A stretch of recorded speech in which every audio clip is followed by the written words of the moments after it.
This is the firing room. Launch control for the Apollo mission.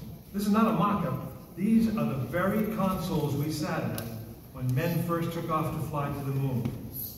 The tragedy of Apollo 1 had put us a year and a half behind. We were making up for it in one big leap, and we were doing it with a rocket that no man had ever flown before.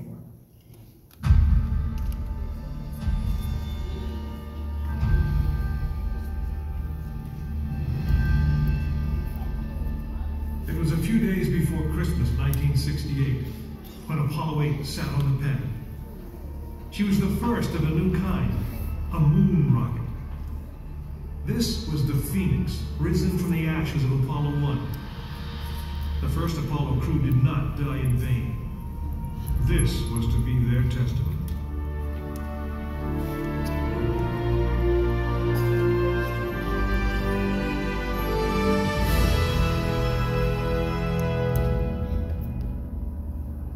"36 stories high, she had been fully fueled throughout the night. The liquid oxygen in her tanks caused ice to form on the outside of the craft. The extreme temperature differences between the air and the sub-zero fuel caused the metal skin of the rocket to expand and contract. Everyone who was on the pad agreed. It was as though the rocket was alive, breathing, straining at the leash. Earlier in the morning, astronauts Frank Borman, Jim Lovell, and Bill Anders had made their final preparations before taking that long ride out to the waiting spacecraft. The minimum safe distance from Saturn V at liftoff was 3 miles. The reason was simple. When fully fueled, the rocket contained the explosive power of an atomic bomb.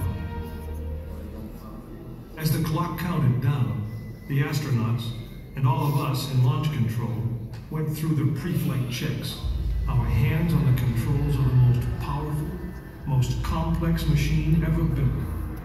It had over 2 million separate systems, and to bring these men back alive, everything had to work perfectly. Each individual system had been tested, but what we didn't know was how they would perform when all 2 million began to work together. That moment would come when the countdown clock reached 0.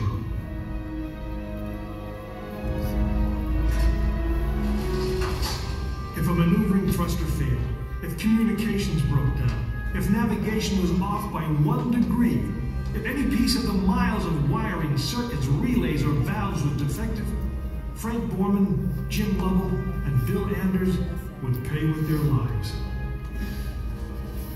As they sat, waiting for launch on that chill December morning, these 3 astronauts were back to what they had always been, test pilots.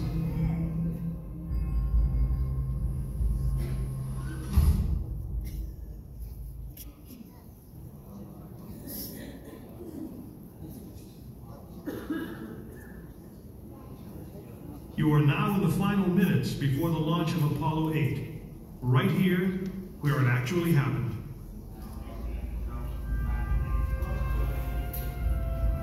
Mankind is about to leave his planet behind and journey to another. It is one of those rare moments when history is not being made, destiny is being embraced.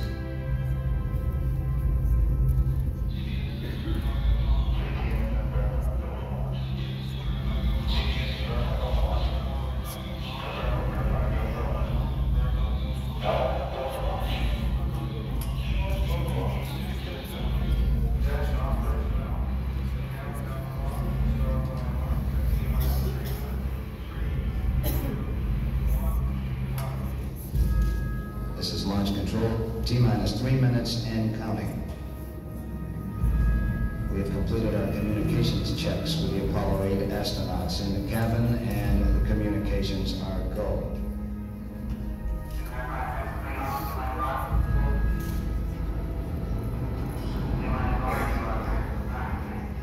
During this period, once we do get the firing command, the various tanks within the 3 stages of the Saturn V launch vehicle begin to pressurize. We have firing command. The firing command is in. We are now on the automatic sequence. T-minus 2 minutes, 20 seconds, and counting.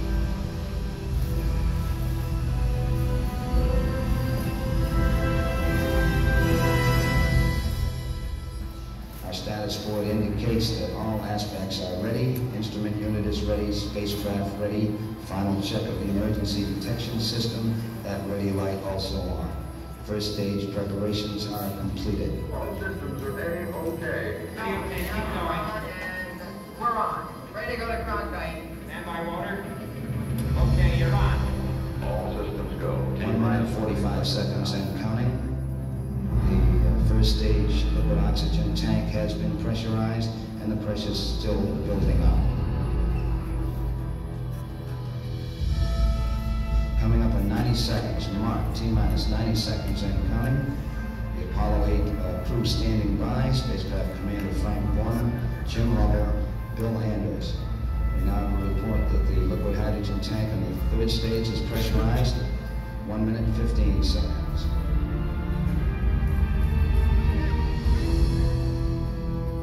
All third stage propellants pressurized at this time as we come up on the 60-second mark on the flight to the moon. T-minus 60 seconds and counting. The vehicle now is completely pressurized. We're coming up on a power transfer shortly.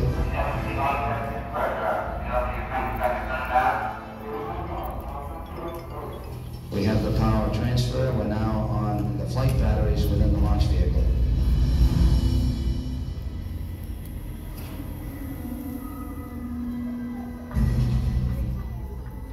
Final reports coming from Frank Borman at this time. Final look at the switch list aboard the spacecraft.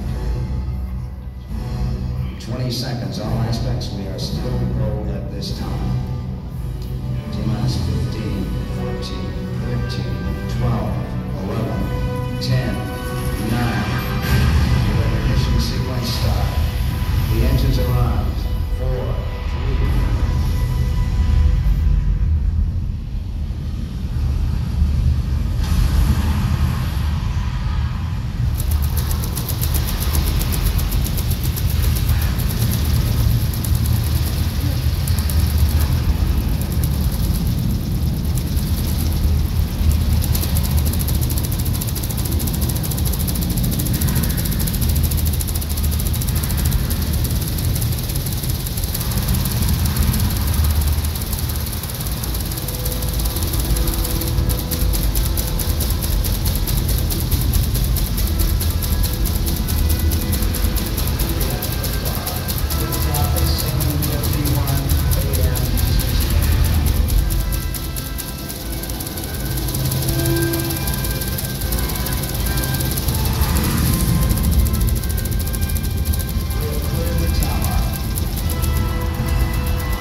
Apollo 8 successfully orbited the moon, and the astronauts returned safely to the Earth.